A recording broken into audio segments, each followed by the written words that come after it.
exactly right. That right or not? But it's yes. It's an excitement to say the word yes. I think. What do you think? Which one of those 5 annoys you the most? I think I want to start one and say hashtag I'm over 18.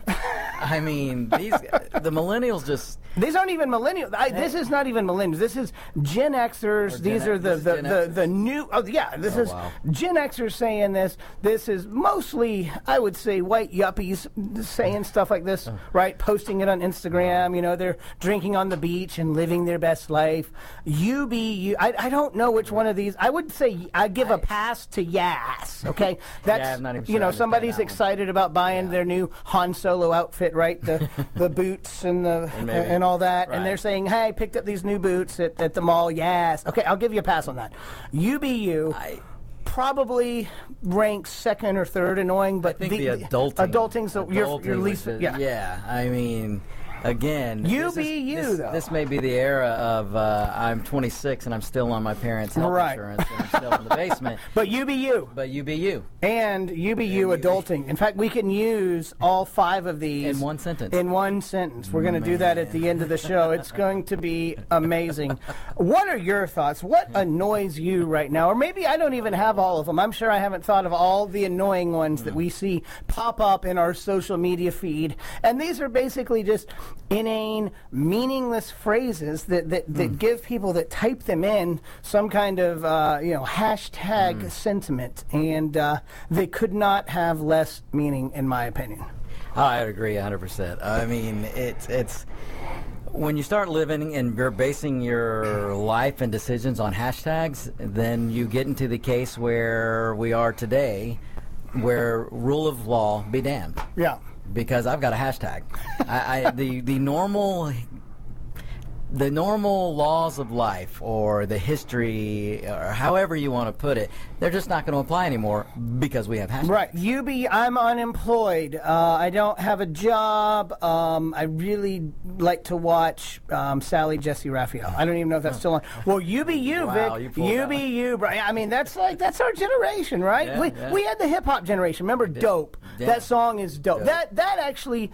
It was meaningful. We all knew what it meant. We used it for about 8 months back in like the late 80s, right? I mean, I'm sure you used that term at one point in your life. I regrettably probably did. But I was also more of a metalhead. I missed a lot of the hip-hop stage. Okay. Well, yeah. I mean, I think even metalheads would say, yeah, that new Metallica song is dope. But it probably happened, yeah. Probably maybe early 90s when, the Dr. Dre album really crossed over during alternative music. And so the white suburbanites were listening to Pearl Jam and Dr. Dre, like alternating songs. How strange is that? Well, if you remember back, gosh, this may have been the late 80s or so when Run DMC got together with Aerosmith. Oh, yeah. And that really Walk kind of This blended. Way. One of and Run DMC did a lot of that where they mixed, the two mediums of metal, or at least rock and rap, and rap. Yep. So, and then that gave birth to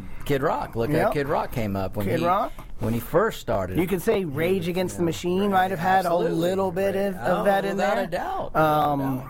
What was the? I mean, there's several. I mean, I love music, so I could. Limp Bizkit. Remember that? They spelled biscuit incorrectly. Yeah.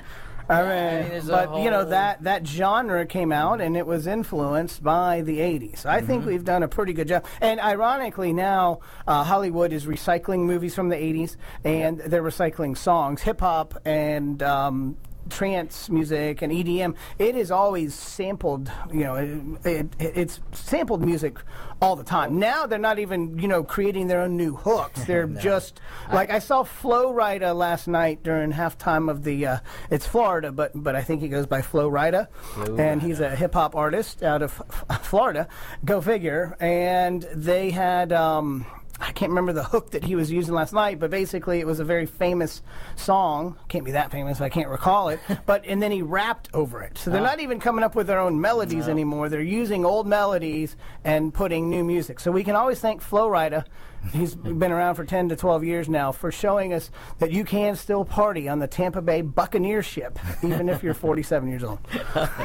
That's great. I missed that last night, but sounds interesting. So how was Texas? You know, Ted Cruz. We want to get a little bit serious back into the show. So Ted Cruz got harassed out of a restaurant last night in D.C., and you just returned from Texas. So what do you think about that? So Texas was great. It always is, and I'm always encouraged when I'm in Texas, because outside of Texas, all we hear is Texas is going to turn blue, Texas is going to turn blue.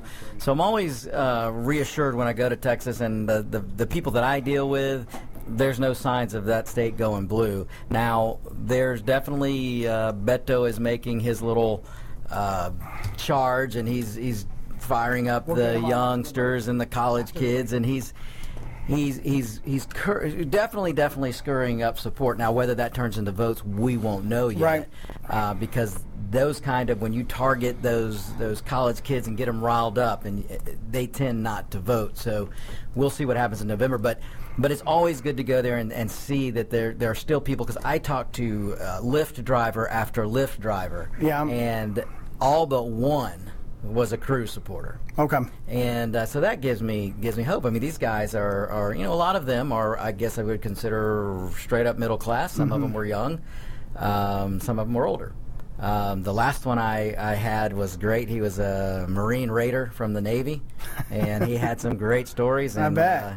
He was very, very much in Cruz's corner. Okay, good. So it's interesting to see, and I watched the video of Cruz getting run out of a restaurant. Well, actually, they just surrounded his table. It was him and his wife, right? It wasn't just him. Exactly. They surrounded the table and just chanted and chanted and chanted. And he was very polite. He got up, he got his wife up, and he said, and he's telling, God bless you, God bless you, God bless you, as he walked out. And they still got in his face. One guy got really, in his face, to where it would have been, I don't know how Ted Cruz didn't knock this guy down. Talk about resist. Yeah, because resist the urge to slap a liberal.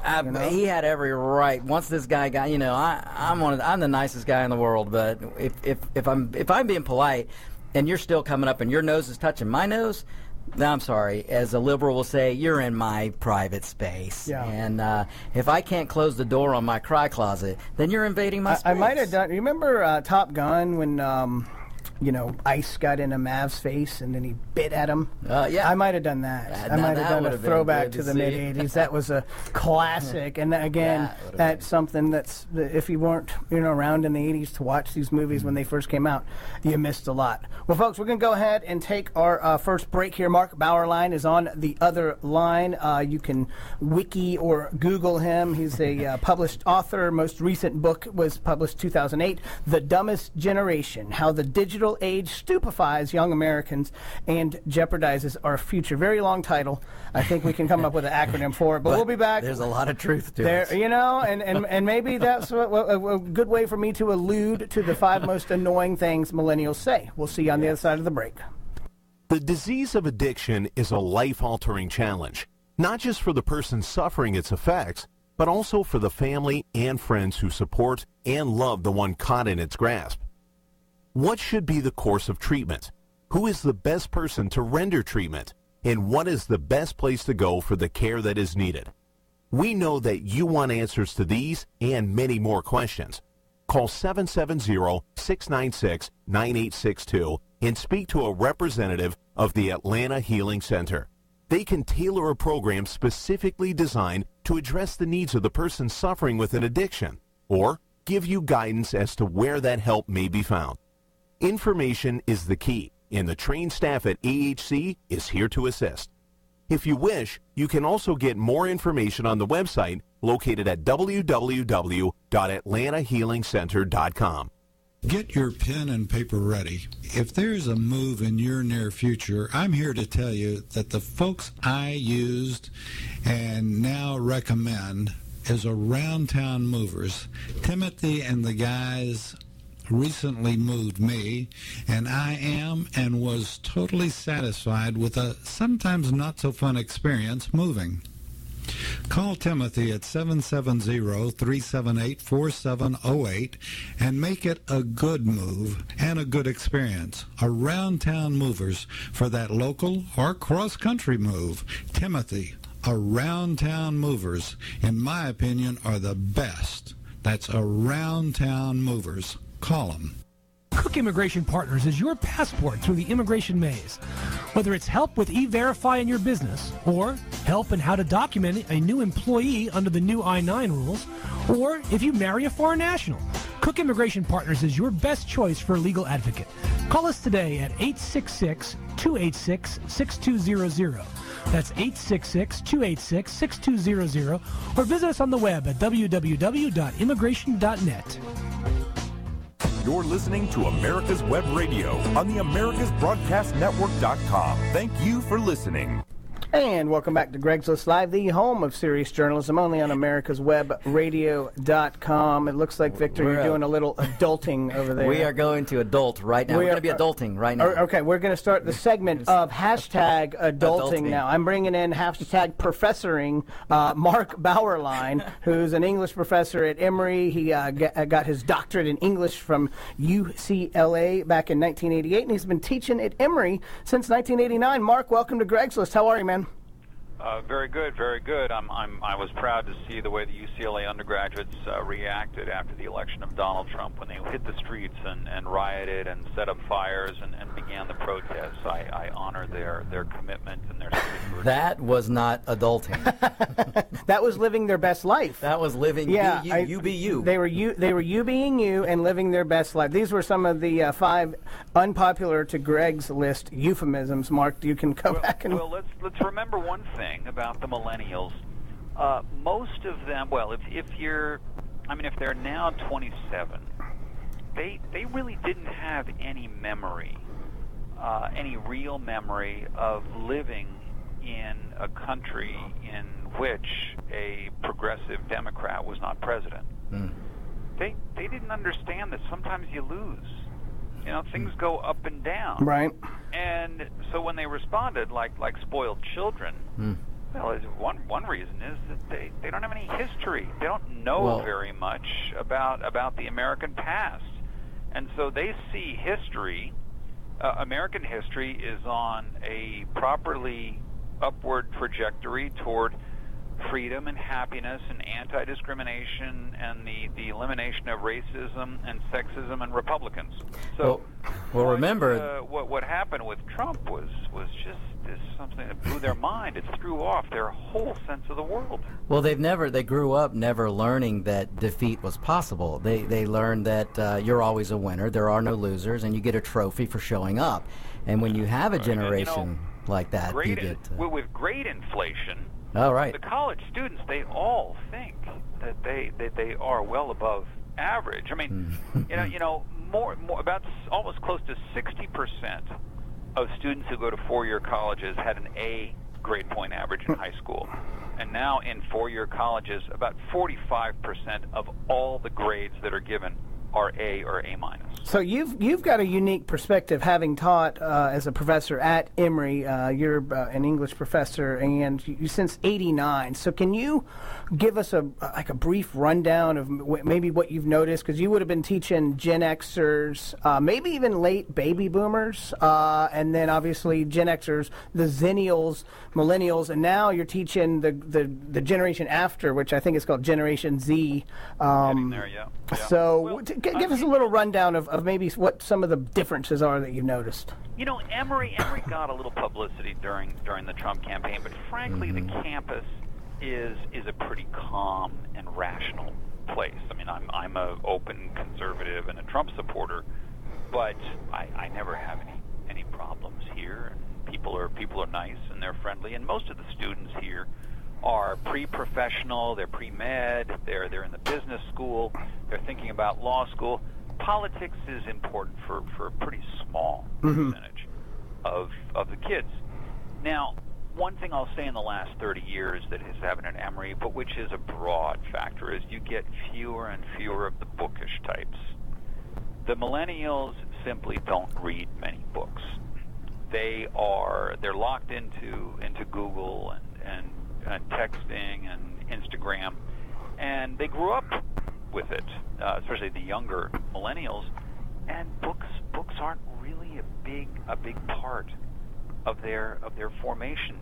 I mean, I used to get English majors who had a great high school English teacher who made them fall in love with Jane Austen and Charles Dickens, and they have a passion for it, and they've read a lot of it. That among young people just isn't very common anymore. A literary education, it's something that's just another subject among others. And added to that is that the high school curriculum, which used to be pretty standardized in terms of you do your American literature and you do your British literature, so everyone reads The Scarlet Letter, everyone reads Billy Budd, everyone used to read Huck Finn. Nah, it's all over the place now. A lot of contemporary literature, more multicultural, and we don't want to insist upon a tradition, say, of the great American novel anymore. That's too doggone white and male. And American. It's too American. Well, that's... And so the formation that they get has very little sense of an American patrimony. And wasn't Huck Finn deemed racist? I mean, I've the N-word. Yeah. So look. In one place got rid of To Kill a Mockingbird, because it has the N-word in it. Even though these books come squarely down on the side of good democratic equality. Well, especially To Kill a Mockingbird, for God's sake. They would have to read it to know that. They don't. That doesn't. The content of the book's not going to matter. It's the surface and what they. Oh no, I'm offended. Oh no, that N-word's in there, without knowing the historical component, and that's what's going on. You would be surprised how many education bureaucrats are not very well educated people.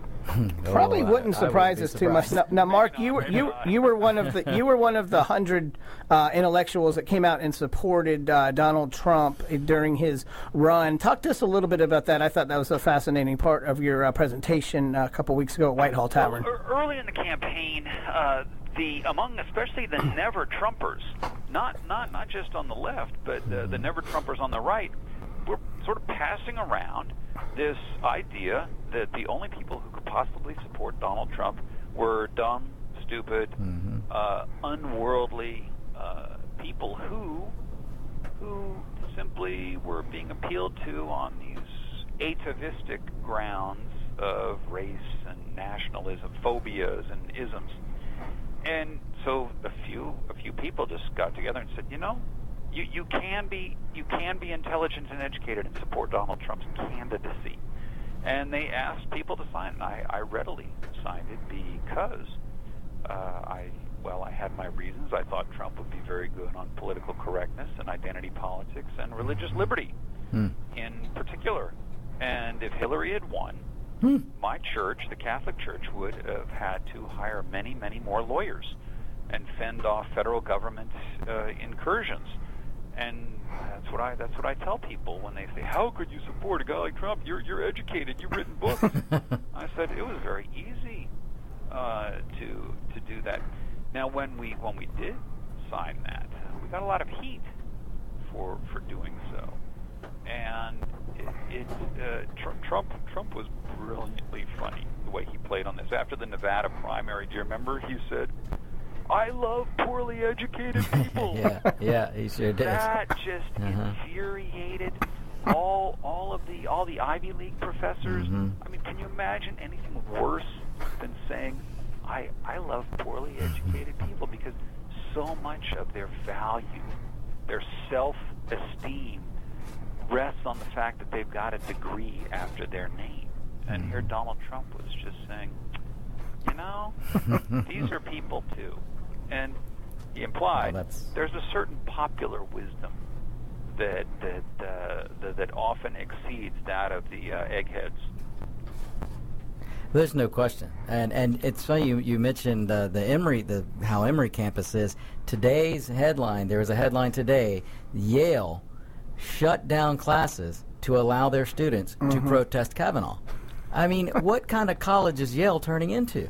Wait, did the whole university do this, or just a bunch of professors did this? Because I know there's some professors at Yale who are appalled by this whole Kavanaugh situation. It says Yale cancels, this is a headline, Boston Globe, not fake news. Yale cancels some classes as law students protest Brett Kavanaugh. So I would say it probably wasn't an entire university missive, but it is the media is acting like Yale is flipping over cars and burning tires, right? Yeah. Well, I would say that any professor who would do this is guilty of educational malfeasance. Absolutely. You don't cancel classes for worldly events. The university is supposed to be an enclave in which you prepare yourself for the world by being disengaged from it for a few years and having the freedom to think, to ponder, and to apply critical thinking. None of the pressure, no political pressures should be applied on a college campus. That's but the left doesn't believe that there is any place on earth that should not be politicized. Well, that's because the left is constantly looking for more voting groups. They're constantly looking for who else can we victimize or who can we convince as a victim so that they'll constantly vote for us. They do not like losing elections, and as we can see, for 2 years now. My worry is that they've been damn successful for a long time, and they may continue to be successful. That's the scary part. 2016 may have been just a bump on the steady progress toward identity politics, consuming everything. Yeah. So, Mark, tell us a little bit about firstthings.com. I've pulled that up and posted it. You're one of the senior editors over there. It looks like you're pretty prevalent at posting essays. We've got about 2 minutes before we got to go. First Things magazine, magazine of 1 minute. culture. It's a monthly magazine. Firstthings.com. And we tend to be conservative on things. We don't always agree with the Republican Party, however, and we try to maintain political independence. We call them as we see them. But one of the things that has preoccupied us for several years is the threats to religious liberty, the idea that the Little Sisters of the Poor should be hauled before the Supreme Court. Amazing. The idea that a guy won't bake a cake, very politely says, I can't do this cake because with two men on top of it, a wedding cake, because I'm a Catholic. A wedding is a sacrament. Marriage is a sacrament. I can't go against my beliefs. And instead of just going down the street to another baker, we're going to go to the state, and we're going to have the state go after this guy and try to destroy him. Mark, thank you so much for calling in today. I need to get you back on so we can talk more. I just pulled up your podcast with the Republican Workers' Party, and I'm going to listen to that and get some more insight. Mark Bauerlein, one of the editors at firstthings.com and professor of English at Emory, thank you so much for calling in. We'll get you back very soon, okay? Thank you, sir. Thanks, Mark. And we'll see you on the other side of the break. You are listening to Greg's List. Your auto love and investment demands the best, and for 45 years, Passport Transport has been meeting those demands. From manufacturers to the one-car collectors and all other facets of the auto industry and antique auto hobby. The first and the finest with unequaled service and peace of mind. Passport Transport, your auto transportation company. Contact PassportTransport.com with your need today. Passport Transport.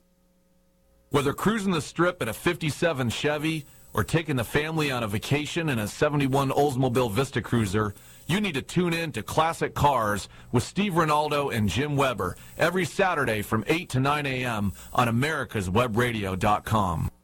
Get your pen and paper ready. If there's a move in your near future, I'm here to tell you that the folks I used and now recommend is Around Town Movers. Timothy and the guys recently moved me, and I am and was totally satisfied with a sometimes not so fun experience moving.